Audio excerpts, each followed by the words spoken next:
Msekandlovu kusona lesisikhathi samanje. Ngileleke mlaleli umsakazo ke ikhweze FM igama umzisibongo ngwadlovu ngaphansi kohlelo sithi ke ezobuciko namhlanje samsana lensizwa la umvubu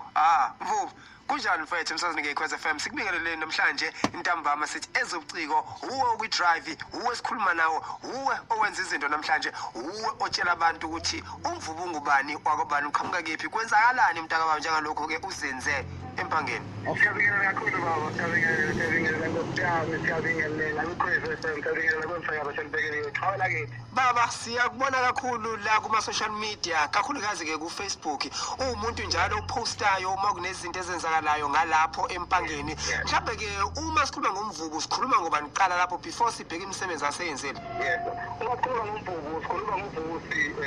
usikhumbuzo umvubu ukale kwesakamthetho empangeni ngaphandle nje kwasempangeni